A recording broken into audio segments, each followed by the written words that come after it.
कहानी की शुरुआत होती है एक छोटे लड़के जैक से, जो अपने पिता के साथ रहता है। उसे जाइंट्स की कहानियां पढ़ना बहुत पसंद था, जो उसकी माँ उसे पढ़कर सुनाती थी जब तक वो जिंदा थी। कहानी कुछ ऐसी थी कि कई साल पहले कुछ साधुओं को जादुई बीन्स मिले। उन्होंने सोचा कि इनसे आसमान तक का रास्ता बनेगा, पर जब वो ऊपर पहुंचे तो उन्हें कुछ और ही मिला जो जमीन और आसमान के बीच था। उस जगह का नाम था गैंटुआ, जहां बेहद खतरनाक जाइंट्स रहते थे। अब उन्हीं जादुई पौधों से जाइंट्स नीचे आए और लोगों के ऊपर अत्याचार करना शुरू कर दिया। यही कहानी इस वक्त राजकुमारी इजाबेल भी सुन रही थी। उसकी माँ ने उसे एक कहानी सुनाई और पूछा कि तुम उस 2 सर वाले जाइंट से डरती तो नहीं, जो कि इन सभी जाइंट्स का राजा है? नहीं नहीं, मुझे डर नहीं लगता, राजकुमारी ने जवाब दिया। उन साधुओं ने जाइंट्स के दिल को पिघलाकर एक मुकुट बनाया, जिसे किंग एरिक को पहनाया गया। राजा एरिक ने जाइंट्स को अपने काबू में किया और वापस गैंटुआ भेज दिया, जिसके बाद उन जादुई पौधों को भी काट दिया गया और हमेशा के लिए शांति हो गई।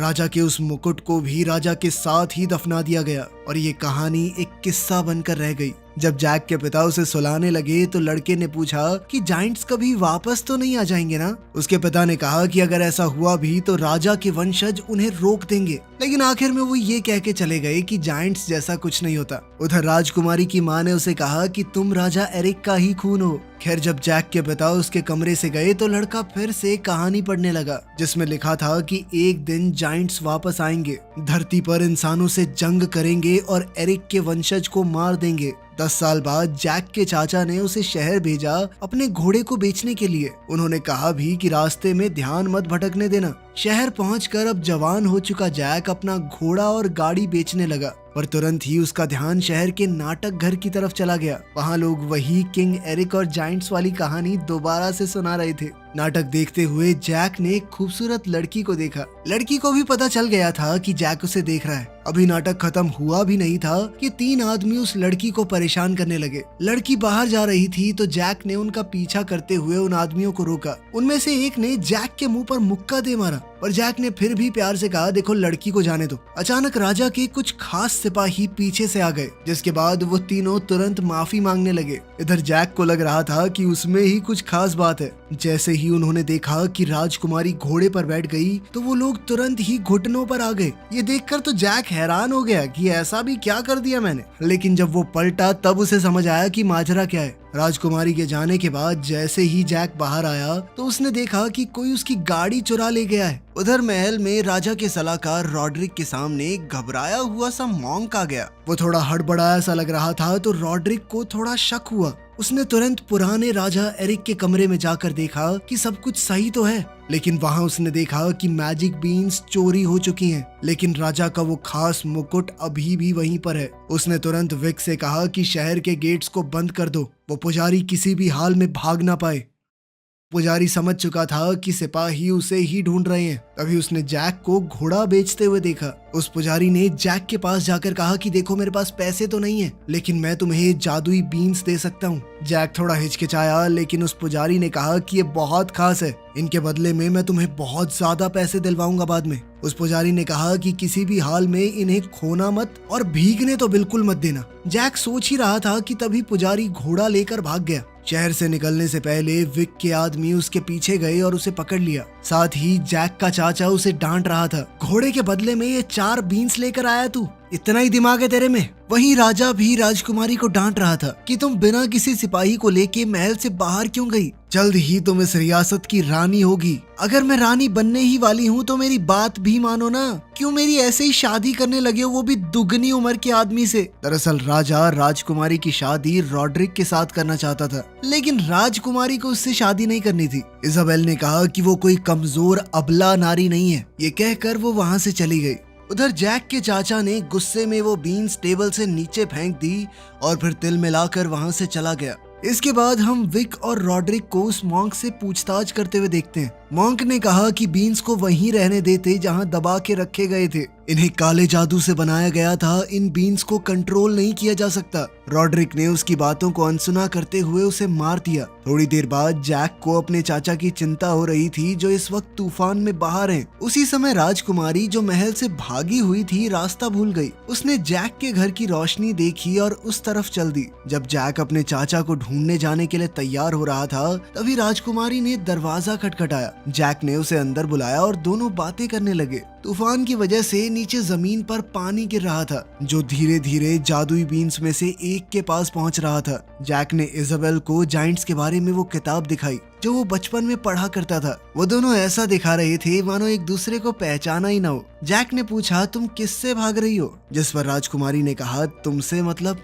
इतने में नीचे पड़ी हुई उस जादुई बीन के पास पानी पहुंच गया था और उसने उगना शुरू कर दिया, लेकिन दोनों को ही इसकी कोई खबर नहीं थी। अचानक घर हिलने लगा और एक बहुत बड़े पौधे ने उगना शुरू कर दिया। ये सब इतना तेज हुआ कि जैक घर से बाहर गिर गया, लेकिन इजाबेल घर के अंदर ही फंस गई। पूरा घर उस तेजी से बढ़ते हुए पौधे के साथ ऊपर उड़ गया। जैक भी जल्दी से ऊपर चढ़ गया ताकि राजकुमारी को बचा सके। जैसे तैसे जैक वापस घर तक पहुंच गया, लेकिन जैसे ही इजाबेल ने दरवाजा खोला गलती से जैक को धक्का लग गया। जैक ने उसका हाथ पकड़ा पर फिर भी वो नीचे गिर गया। गिरते हुए उसके हाथ में राजकुमारी की माँ का ब्रेसलेट आ गया। जैक पता नहीं कैसे गिरता पड़ता जमीन पर सही सलामत पहुंच गया, लेकिन इस वक्त वो बेहोश था।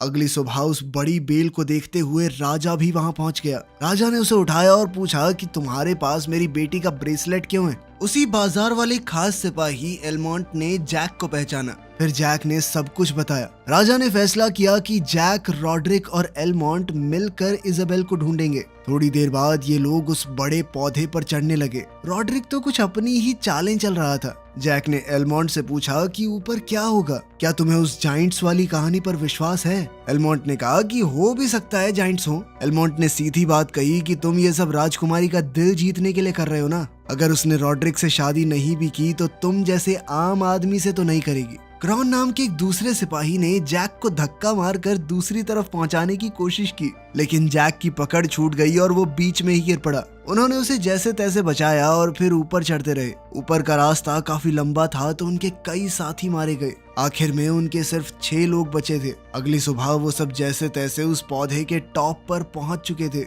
ऊपर पहुंचकर उन्हें घर का टूटा फूटा हिस्सा मिला तो सब लोग इस रहस्यमयी दुनिया में राजकुमारी को ढूंढने चल दिए। एलमोंट जैसे ही आगे बढ़ा, रॉड्रिक ने जैक को रोका और धमकी दी कि बची हुई सारी जादुई बीन्स मुझे दे दे। जैक ने बीन्स से भरा हुआ वो पर्स उसे दे दिया, जिस पर रॉड्रिक ने कहा कि ये बात किसी से मत कहना। लेकिन जैक भी शातिर खिलाड़ी है, उसने एक बीन छुपा ली थी। एलमोंट और क्रॉन को इजाबेल के छोड़े हुए निशान मिले। वो दोनों जल्दी से उनके पीछे चल दिए। वो सब इजाबेल को ढूंढ ही रहे थे कि तभी जैक को वो किताब मिली जो उसने इजाबेल को दी थी। उसने सबको बताया कि वो जरूर यहीं पर छुपी हुई होगी। फिर उन्होंने आसपास टूटे हुए पेड़ों की टहनियां देखी। जैक ने सोचा कि जरूर कोई बड़ी चीज उसे यहाँ से खींच कर ले गई। लगता है वो मुश्किल में है। एलमोंट ने अपने आदमियों को 2 गुटों में बांट दिया। वो, क्रो और जैक खाने के लिए कुछ शिकार ढूंढने लगे, लेकिन जल्द ही एक जाल में फंस गए। एलमोंट ने उसे काट कर निकलना शुरू किया, पर तभी उसने देखा कि उनकी तरफ कोई आ रहा है। वो वहां से निकले और तुरंत छुप गए।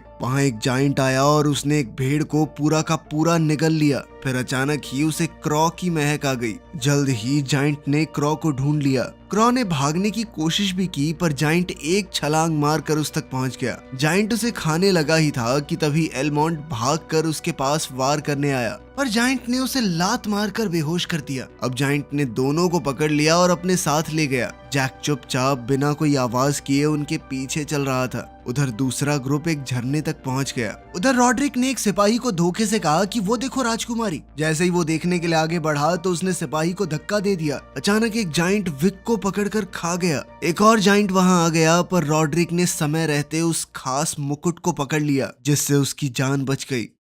जैक जाइंट का पीछा करते हुए उनके शहर तक आ गया।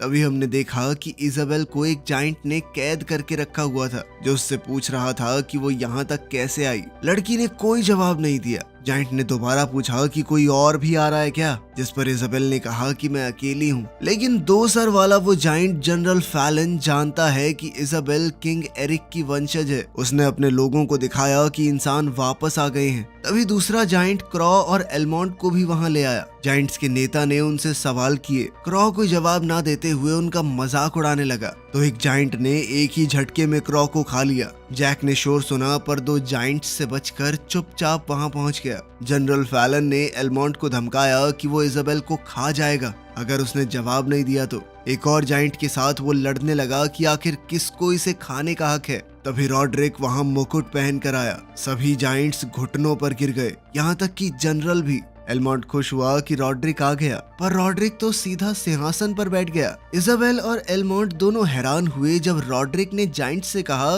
कि अब तुम लोग मेरे लिए लड़ोगे। हम कल सुबह धरती पर हमला करेंगे, अपनी फौज को तैयार करो। जनरल फैलन को ये बात बिल्कुल पसंद नहीं आई। इधर जैक ने एक कमरा देखा जहां धरती से चुराया हुआ सामान रखा था। इस सब के दौरान उसने सुना कि इजाबेल अपनी जान की भीख मांग रही है। जाइंट्स उसे खाने की तैयारी कर रहे थे। जैक तुरंत वहां पहुंच गया। जाइंट को कुछ ढूंढ रहा था। जैक जब इजाबेल को बाहर नहीं निकाल पाया तो एलमोंट के पास गया और उसे एक छुरा दिया। जब जाइंट वापस आया तो उसने एलमोंट को हर तरफ से आटे से ढक दिया और फिर ओवन में डाल दिया। शायद वो एलमोंट का समोसा बनाना चाहता था। जैक ऊपर चढ़ गया। इतने में एलमोंट ने आटे को तोड़कर खुद को बाहर निकाल लिया। अचानक जाइंट ने इजाबेल को पिंजरे से खींच लिया। जैक ने मौका पाकर एक बड़ी सी छुरी उठाई और जाइंट के अंदर घुसा दी। जल्द ही एलमोंट ने भी खुद को छुड़ा लिया। इजाबेल छुप गई और जैक जाइंट की पीठ पर लटक गया। जाइंट ने जैक को मसलने के चक्कर में अपने आप को दीवार पर जोर से मारा,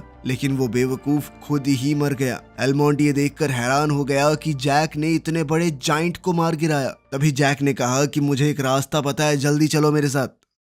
नीचे राजा ने अपने जनरल से पूछा कि क्या इस जादुई पौधे को काट देना चाहिए, जिस पर जनरल ने सलाह दी कि थोड़ा और इंतजार कर लेते हैं, वरना जो हमारे लोग ऊपर गए हैं वो भी वापस नहीं आ पाएंगे। जल्द ही जैक, एलमोंट और राजकुमारी नदी के किनारे आ गए, जहां उन्हें एक सोया हुआ जाइंट मिला। जैक ने सोचा कि मधुमक्खी के छत्ते की मदद से इसे जगा देते हैं, फिर ये भाग जाएगा, हमारे ऊपर ध्यान नहीं देगा। दोनों आदमी सोए हुए जाइंट के पास गए, छत्ता उसके मास्क में रखा और भागकर छुप गए। कुछ ही पलों में जाइंट हड़बड़ाकर जाग गया। उसका बैलेंस बिगड़ा और वो चट्टान से नीचे गिर गया। एक और मुसीबत से बच जाने की खुशी में इजाबेल और जैक गले मिले, लेकिन एलमोंट को ये पसंद नहीं आया। किनारे की तरफ चलते हुए एलमोंट ने कहा कि मुझे यहीं रुकना होगा ताकि रॉड्रिक के ऊपर नजर रखी जा सके। उसने जैक से कहा कि राजकुमारी को घर ले जाओ, अब तुम ही उसके रखवाले हो। इजाबेल ने एलमोंट को अलविदा कहा और दोनों वहां से चल दिए। इतने में वो बड़ा सा जाइंट जादुई पौधे के पास जा गिरा। राजा ने उसे देखा और अपने जनरल से कहा कि मेरी बेटी पूरी रियासत से ज्यादा जरूरी नहीं है, सब लोगों की जान खतरे में आ जाएगी, काट डालो इसे। जनरल अभी भी चाहता था कि राजकुमारी के आने का इंतजार किया जाए, तो राजा ने तलवार उठाई और खुद ही काटने लगा। वो जोर जोर से अपनी बेटी से माफी मांग रहा था। राजा के इरादे को देखकर जनरल ने अपने आदमियों को कहा कि जल्दी से इसे काट डालो। उसी समय जैक और इजाबेल उस पौधे से नीचे उतर रहे थे। उन्होंने अपना शहर देखा और वो काफी करीब आ गए। फिर सोचने लगे कि नीचे वाले लोग क्या कर रहे होंगे। उस करिश्माई पौधे को काटने का काम बहुत तेजी से चल रहा था। इसी बीच गैंटुआ में एलमोंट किनारे पर रॉड्रिक का इंतजार कर रहा था। उसकी नींद तब खुली जब जाइंट्स की सेना पास आई। रॉड्रिक आया और किनारे की तरफ गया। तब अचानक एलमोंट ने उस पर हमला किया और उसके बचे हुए बीन्स गिर गए। अब उन दोनों के बीच जबरदस्त लड़ाई छिड़ गई। रॉड्रिक ने जाइंट से मदद मांगी तो जनरल फैलन ने अपने आदमियों से कहा कि उसे बाहर निकालो। रॉड्रिक और एलमोंट की इस लड़ाई में रॉड्रिक जीत रहा था, लेकिन तभी एलमोंट ने उसकी तलवार पकड़कर उसे घायल कर दिया। रॉड्रिक ने मौका देखकर एलमोंट को किनारे से धकेल दिया, लेकिन एलमोंट ने अपनी छुरी उठाकर उसे मार डाला। जाइंट्स ने पत्थर तोड़कर सुराख बनाया, पर वो रॉड्रिक तक समय रहते पहुंच नहीं पाए और रॉड्रिक मारा गया। लेकिन अब उन्हें ताज मिल गया था। जनरल फैलन ने उसे अपनी उंगली में पहन लिया और जाइंट्स का राजा बन गया। नीचे उस जादुई पौधे के पास आदमियों ने एक हिस्सा काट दिया। नीचे का हिस्सा कटते ही पौधा अजीबोगरीब तरीके से हिलने लगा। ऊपर इजाबेल और जैक ने भी ये महसूस किया। अब वो पौधा तेजी से नीचे गिर रहा था तो जैक ने इजाबेल से कहा कि मुझे जोर से पकड़ कर रखो। उधर एलमोंट भी स्टॉक पर चढ़ गया उसके टूटने से पहले। इस वक्त जनरल फैलन उसे देख रहा था। जैक और इजाबेल बड़ी तेजी से नीचे उतर रहे थे। जैक ने पौधे के एक हिस्से का रस्सी की तरह इस्तेमाल किया और दोनों उसे पकड़कर वहां से झूल गए। उस पौधे का ऊपरी हिस्सा जो एलमोंट ने पकड़ा हुआ था वो राजमहल तक जाकर गिरा, लेकिन उसके जमीन पर फटाक से गिरने से पहले एलमोंट कूद गया। राजा इस बात से बहुत दुखी था, ये सोचकर कि शायद उसने अपनी बेटी को खो दिया। पर तभी अचानक जनरल इजाबेल के साथ वहां आया। इजाबेल ने अपने पिता को पूरी कहानी सुनाई कि ऊपर क्या क्या हुआ। राजा ने अपनी बेटी को बचाने के लिए जैक को एक इनाम दिया और कहा कि एक बाप होने के नाते मैं तुम्हारा एहसान कभी नहीं चुका पाऊंगा। अलविदा कहते हुए जैक ने भारी मन से इजाबेल को वो किताब दी ताकि वो अपने दिमाग के किसी कोने में उसे याद तो रख सके। और फिर जल्द ही राजकुमारी अपने पिता के साथ महल में चली गई। सबको लग रहा था कि अब तो बला टल गई, लेकिन उधर जनरल फैलन को रॉड्रिक के पास से वो जादुई बीन्स मिल गए। उसने उन्हें पानी में फेंक दिया और तुरंत एक और जादुई पौधा उगने लगा। जनरल फैलन ने अपने लोगों को तैयार किया क्योंकि बीन्स उनकी जमीन के बिल्कुल किनारे पर उग रहे थे। पौधे के पूरा उगने से पहले ही जाइंट्स उस पर चढ़ने लगे। आखिरकार जनरल भी ऊपर चढ़ गया। जमीन पर जैक ने अपना घोड़ा ढूंढा और जाइंट्स को नीचे आता देखा। फिर वो जल्दी से घोड़े पर सवार होकर राजा को खबर देने पहुंचा। कुछ ही पलों में जाइंट्स धरती पर पहुंच गए। जैक ने एक मॉन्क से कहा कि जल्दी से घंटियां बजाओ और फिर उसने राजा और इजाबेल के पास जाकर जाइंट्स के बारे में बताया। तभी उन्होंने कुछ जाइंट्स को अपने पीछे देख लिया। सब लोग शहर की तरफ भागने लगे। जनरल फैलन अब राजा के पीछे लग चुका था। एलमोंट ने सेना और शहर को तैयार किया। तीर कमान से लेकर गरम तेल तक सब कुछ तैयार किया गया। जाइंट्स अब जैक के बिल्कुल पीछे तक आ गए थे। एलमोंट उनके शहर में आने का इंतजार कर रहा था ताकि तेल को आग लगा सके।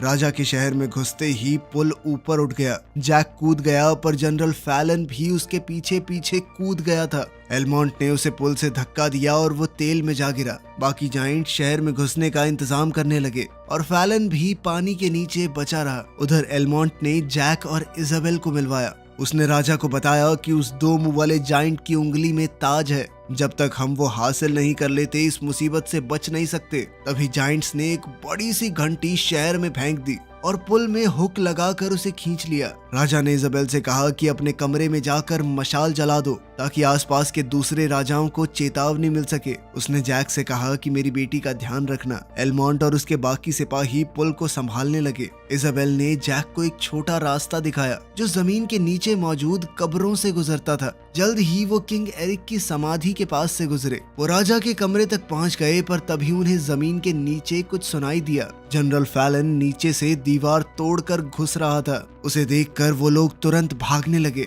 सेना जाइंट्स को रोकने की कोशिश करती रही पर जाइंट्स ने उनकी सेना को धूल चटा दी। अब जाइंट शहर के अंदर जलती हुई लकड़ियां फेंक रहे थे। सैनिक जाइंट्स के ऊपर भालों से वार कर रहे थे और कुछ समय तक लड़ाई में उन्हें फायदा भी मिला। पर जाइंट्स ने वापस हमला किया और उनके हथियार तोड़ दिए।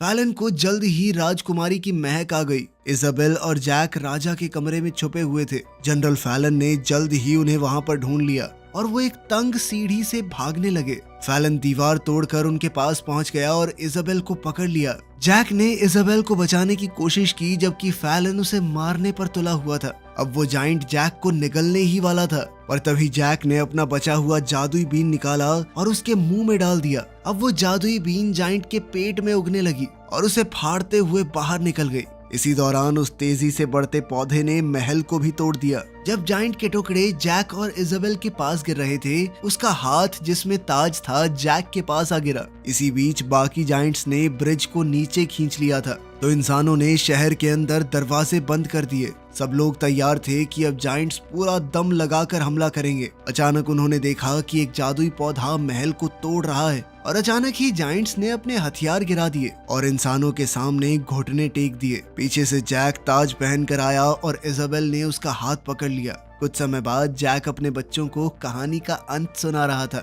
जहां जाइंट्स को वापस उनकी जमीन पर भेज दिया गया और राजकुमारी ने एक गांव के लड़के से शादी कर ली। बच्चे ताज के बारे में पूछते हैं डरते हुए कि अगर जाइंट्स वापस आ गए तो, लेकिन जैक ने बताया कि वो ताज एक खास जगह पर सुरक्षित है। इतने में इजाबेल उनके पास आई और उनका ये प्यारा सा परिवार एक साथ रहने लगा। वीडियो पसंद आई तो लाइक कर देना, चैनल को सब्सक्राइब कर लेना। मिलते हैं अगली वीडियो में।